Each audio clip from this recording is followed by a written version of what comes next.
All right, guys, I know there's a million videos out on this lens. This is pretty much, you know, the most exciting lens that we've gotten from Sony for a while. And let me just say, the hype is real. Genuinely, it is real. If you're someone who's equally over or just kind of always being marketed of, oh, this lens is the latest and greatest, perfect image quality and better than real life. Personally, I don't care about any of that. I like character. I'm a photographer. I'm an artist. I want to tell stories. And those stories do not revolve around perfection. They revolve around grit, being rough around the edges, soul, spirit, humanity. And perfect glass for me doesn't tell that story. That's why I like anamorphic so much. But this lens is very interesting because while Sony made it insanely perfect, it has some charm to it. So let's get into it. Anybody who's been following for a while knows I switched from Canon, and I have been a little bit jealous because the RF lineup, they do have some unique lenses, even though they close off their lineup for third parties. When it comes to the Sony stuff, we didn't have as many exciting options, but Sony's kind of starting to fix that. So we now have the Sony 28-70 f2. Sony's version right here is insanely light. I don't know how the glass is so big, but still so freaking light. Personally, why I like f2 lenses more for on the wider end. When you're on the wider focal lengths, like 24 up to 35, I personally like having faster lenses because I create more separation between my subject, kind of get closer to a medium format look. Well, now we kind of have that. I've also had, there's a couple brands making that 35 to 150 millimeter, I think it is, which is the f2 to f2.8. That's like one of my favorite lenses when it comes to test shoots and fashion shoots because it covers a really good range. But I always miss like that 24, 28 focal range, especially when it comes to like commercial type shoots because you do need to go wider. All right, guys, we are back here in the studio, the office, AKA my living room. I got the smoke genie going. We're gonna haze it up and let's go over these images here. So let me just say right off the bat, the moment I started to go through the images, I was being kind of cynical about it. Initially, I was just assuming that it was gonna look like every other Sony lens, which is just perfect. You know, there's zero issues with it, but there's just not a whole lot of character or charm to it, but they're amazing workhorses. So when it comes to any actual jobs, my Sony setups is kind of what I just go to because I know it's gonna give me zero issues. It's just gonna work and it's gonna deliver really good, high quality. While it is perfect, clinical, clean, having the f2, having faster glass like that, they put a bunch of elements in this. It's to correct chromatic aberrations and correct this and correct that and sharpen this, sharpen that. Here we go. Like again, it's gonna be a boring lens. But at f2, this lens has some charm to it. It looks like a proper prime lens. Now again, it is perfect, it is clinical, it is clean, but there are moments where, let me see if I could find some of these moments here. So one thing that I did start to kind of see that I personally love, as you can see, we have some blooming going on the highlights. Now it's not consistent. You know, majority of the time I would say the highlights were pretty clean, but sometimes there's this subtle bloom as if it almost looks like there was like a subtle diffusion filter, except it's not killing the contrast and causing all these orb issues and all the reasons why I hate diffusion filters. And so when I started to see this, I was like, huh, that's interesting. So obviously, you know, we're shooting in the desert. It was windy. It could be the atmosphere. You know, maybe some other people are never going to see that bloom. But for me, I was seeing hints of that bloom every now and again. I barely closed it down, honestly. I just, you know, I want to see what it's gonna look like wide open. You know, we get some charm into there. And I don't know if it's purely just because I'm shooting wide open. It kind of helps your subject pop off that background. And I think that's a combination of, you know, all those elements that they put in there that's like gonna help you get better image quality. Now let's get a little bit into the flares because that's probably the only thing that I don't like about this lens. I will say some of the other lenses that kind of have similar design language as in like the 35 to 150 millimeters or f2 to 2.8. The flare on those lenses are kind of gross. I would try desperately not to flare out that lens when I had it just because it was very distracting. Now, just how the highlight blooming was here and there. With the flares, I would say it kind of runs in with that as well, with the inconsistencies. And I think that comes more into play depending on what focal length you're at on the zoom. Obviously, when you're wide open, you're gonna get a little bit more flares. And then when you're tighter, you're gonna get less flares. I did have the lens hood on as well. So I'm sure that was helping it in some form. But on this shot here, we're wide open. You can see we're shooting dead into the sun. Earlier lenses from like all brands pretty much, you know, if you shoot dead into the sun like this and like clear blue desert skies, your whole image is going to be affected by the flare. But when it comes to shooting fashion and you're trying to get details, you don't want that flare just distorting all the details. Obviously through my viewfinder, I didn't think the flare was that bad. But then once I started to look at the images, there were some moments where the flare was ruining the shot. So like here, I'm around 39 or 40 millimeters ish. And you can see what the flare's doing there. So we do have this really subtle, beautiful bloom that I personally like. And, you know, in post, say if I'm shooting fashion like this and I need to go in and control it, I can use the dehaze tool and it'll be able to control it. Now you can see how saturated these flares are. Let me reset this edit here. Those flares are a little bit distracting. Depending on what you're shooting, they could be useful. For fashion, it could be kind of an issue. So personally, this could be one of those lenses where the lens hood will live on it.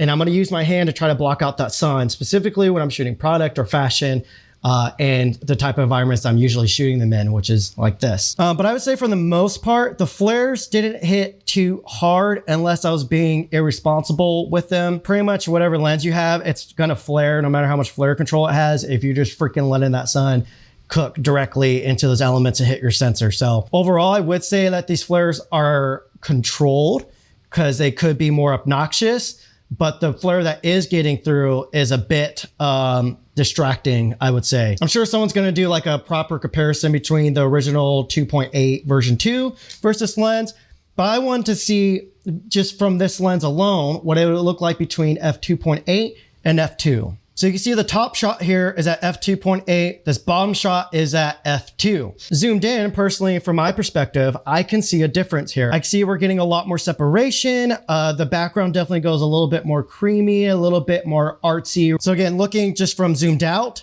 I do see a difference. Definitely, if we're gonna look at them one by one, you can see this is the f2.8.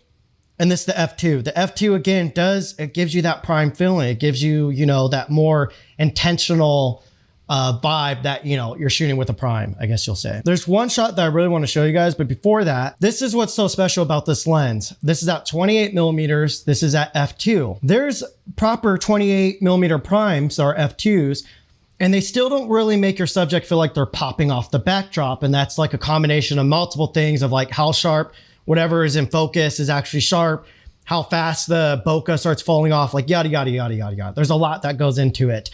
This lens is like, again, when you're wide open, it's giving you kind of that like special, unique, high-end prime feeling. I don't know if it's all those elements they threw in, I don't know what it is, but I personally am kind of loving it. Let's zoom into this real quick. I absolutely love detail shots. So you guys can see how dang sharp this lens is. You can see every little detail in here. You can see all the details in the jacket here. You can see how sharp that button, like this lens is insanely sharp for being a zoom lens. It is kind of freaking wild. See, these are my Roadrunner presets. So I will put a link down in the description. They're for Lightroom. They will work literally with any camera that you're using because I based them off Adobe's color and not the camera color. That's the preset right there.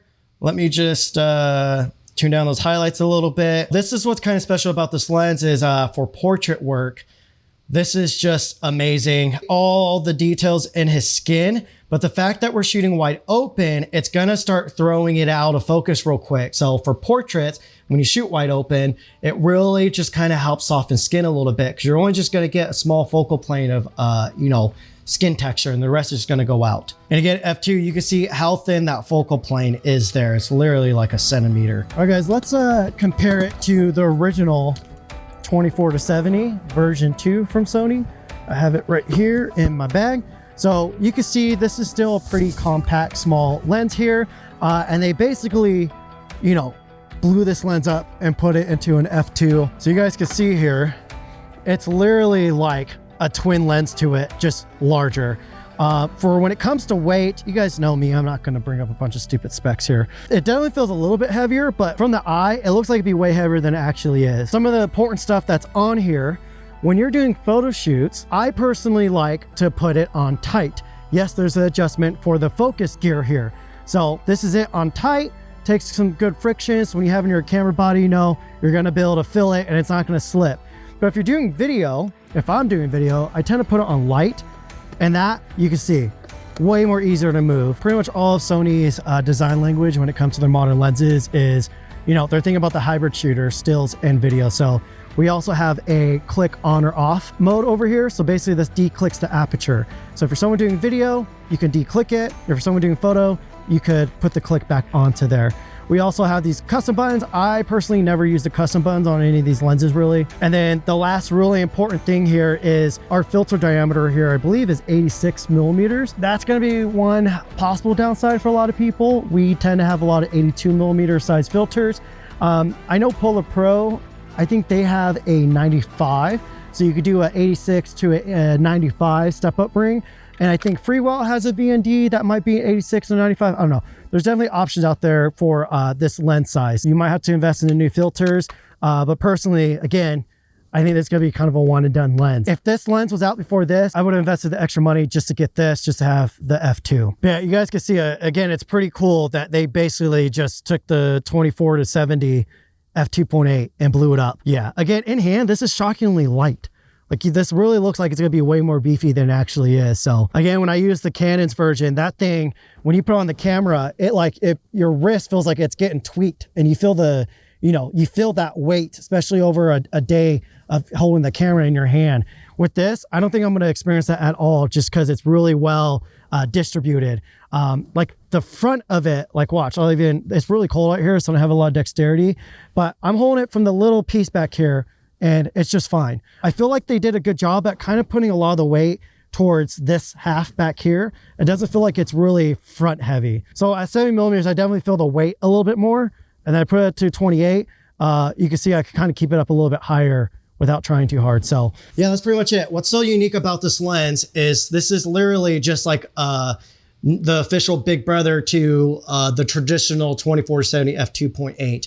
Now we have a 28-70 f2. And I feel like we're missing zero image quality between the two. Initially, when I was looking at the photos, I was like, oh, I think I'm gonna trade this lens in for this. I think I still might do that depending on what like the cost difference is going to be. I forgot what the cost is gonna be on this. Do I need this?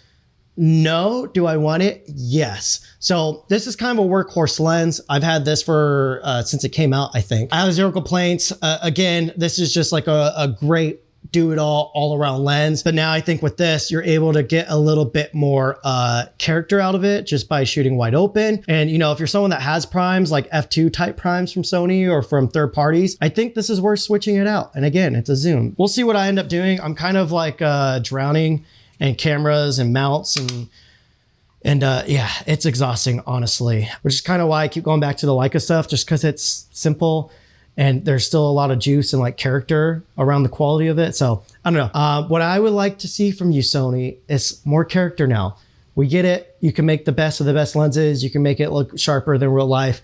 We get it. Love that. That's great for a lot of us, but let's have some fun. Let's get some character in there. Let's get some rough around the edges. Let's get some juice. Let's detune these babies a little bit. Let's tell a story with these lenses. Thank you for watching. I know there's a million videos coming on this lens, so I appreciate anybody who stayed through and watched everything. And last thing I gotta say, this is all just my opinion. I don't give a shit if you buy it. I don't give a shit if you don't buy it. I don't care. I was genuinely excited about this lens. Like, it's a pretty freaking cool, unique, big release. I was excited to try it, saw the images, blown away by it, think it's great. That's my opinion. That's all it is. Just my opinion. That's all it is. Calm down.